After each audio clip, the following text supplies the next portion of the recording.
Hello goodies. അപ്പോൾ ഞാനിന്ന് പോണത് NSS ക്യാമ്പിലോട്ടാണ്. ഐറാനിക്കുളമാണ് നമ്മുടെ ക്യാമ്പ് വരുന്നത് കേട്ടോ. ആൻഡ് നമ്മുടെ ഫ്രണ്ട്സ് എല്ലാവരും കൂടെ അവിടെ പോയി എത്തി. അവിടേക്ക് ബസ് ഭയങ്കര കുറവാണ്. അങ്ങനെ ഞങ്ങൾ എത്തി. ഇതാണ് അനന്യ. ക്യാമ്പ് ഭയങ്കര അടിപൊളിയായിരുന്നു കേട്ടോ.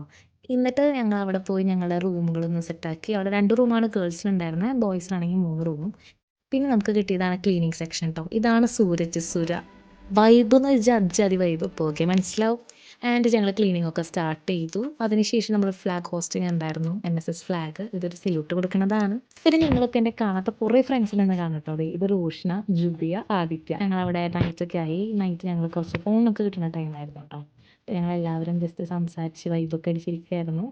ആൻഡ് ഇതാണ് ജുബിയ. ഇൻട്രോവേർട്ട് പറഞ്ഞിട്ട് എൻ്റെ ബെസ്റ്റ് ബഡി പ്രണയ. ആൾ ഭയങ്കര പാവാട്ടോ.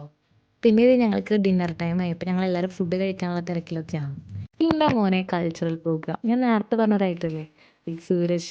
ഇതാണ് മനുഷ്യൻ. സൂപ്പറായിരുന്നു. വൈബ് എന്ന് പറഞ്ഞാൽ വൈബ്. പിന്നെ എനിക്കും ഫയസിനും ചെറിയൊരു പണി കിട്ടിയിരുന്നു.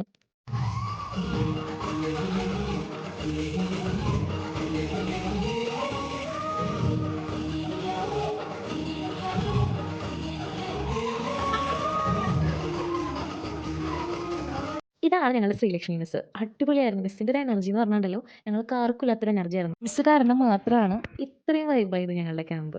മിസ്സിൻ്റെ ഒപ്പം കട്ടയ്ക്ക് തന്നെ ഞങ്ങളുടെ സനീഷ് സാർ ഉണ്ടായിരുന്നു കേട്ടോ.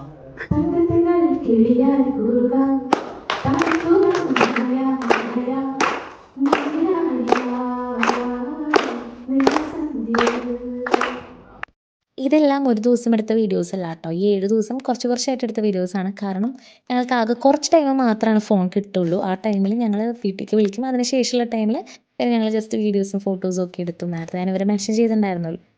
ഞങ്ങൾ വരുന്ന അന്ന് മോർണിംഗ് ആണ്. അത് അഞ്ജന, പിന്നെ അസ്ലം, സാബിർ, പിന്നെ നബാൻ. നബാൻ എന്ന് പറയുന്നത് എൻ്റെ ഒരു ബ്രദർ തന്നെയാണ്. ആൻഡ് അഞ്ജനയും ഇത് ശ്രേയ. അഞ്ജനയും ശ്രേയയും ഭയങ്കര ഫ്രണ്ട്ലി ആയി. അവിടെ പോയതിന് ശേഷമാണ് അവർ ഇത്ര ഫ്രണ്ട്ലി ആണെന്ന് പറഞ്ഞത്. ഇപ്പം കാണിക്കുന്നതാണ് സാബിർ. മൂപ്പർക്ക് വീഡിയോയിലൊന്നും വരാൻ വലിയ താല്പര്യമില്ല. പക്ഷെ ഭയങ്കര ഹെൽപ്പിംഗ് ആയിരുന്നു കേട്ടോ. ഒരുപാട് ഹെൽപ്പ് ചെയ്തിരുന്നു തന്നെ. നമ്മുടെ ജോൺ അറിയായിരിക്കുമല്ലോ ജോണിനെ. ഇത്രയും ആസ്വദിച്ച് അവൻ ഫുഡ് കഴിക്കണം ഞാൻ കണ്ടിട്ടില്ല. അത്ര എൻജോയ് ചെയ്താണ് അവൻ കഴിക്കുന്നുണ്ടായിരുന്നത്. കാരണം അത്രയും ടയേർഡായിരുന്നു കേട്ടോ. ആൻഡ് ഇപ്പോൾ അവനെ കാണുമ്പോൾ ഒരു ചമ്മൽ വരും. യെസ്, കാരണം അവനും പ്രതീക്ഷിച്ചില്ല വീഡിയോ എടുക്കുന്നത്. പിന്നെ എനിക്ക് ബെസ്റ്റ് വോളണ്ടിയറിനുള്ളൊരു അവാർഡ് കിട്ടി. ഞാൻ ശരിക്കും ബ്ലാങ്ക് ഔട്ട് ആയിരുന്നു. പ്രതീക്ഷിച്ചിട്ടേ ഉണ്ടായിരുന്നില്ല. ഇത് ഞങ്ങളുടെ മിസ്സും ലീഡേഴ്സാണ്. ഇവരില്ലെങ്കിൽ ഈ ക്യാമ്പേ ഉണ്ടാവില്ല. ഈ സമയത്ത് ഞങ്ങളുടെ കൂടെ കട്ടയ്ക്ക് ഉണ്ടായിരുന്ന ഒരു ചേട്ടൻ ഓർക്കാണ് അനന്ത് ചേട്ടൻ. കാരണം ഞങ്ങളുടെ ഒരു ഫാമിലി മെമ്പർ തന്നെയാണ് കേട്ടോ അനന്ത് ചേട്ടനും. അവസാന ഡേ ഞങ്ങളുടെ ക്യാമ്പ് ഫയർ ഡേ. ഈ 7 ഡേയ്സ് അത്രയും മെമ്മറബിൾ ആയിരുന്നു. ആൻഡ് ഞങ്ങളെല്ലാവരും ഒരു ഫാമിലി പോലെ തന്നെയായിരുന്നു. ഞങ്ങൾക്ക് ശരിക്കും അവിടെ നിന്ന് പോരാനേ തോന്നുന്നുണ്ടായിരുന്നില്ല. അത്രയും ബോണ്ടായിട്ടുണ്ടായിരുന്നു എല്ലാവരും. പാട്ടും ഡാൻസൊക്കെ ആയിട്ട് ശരിക്കും എൻജോയ് ചെയ്തു. അങ്ങനെ ഞങ്ങളുടെ 7 ഡേയ്സ് ക്യാമ്പ് തീർന്നു.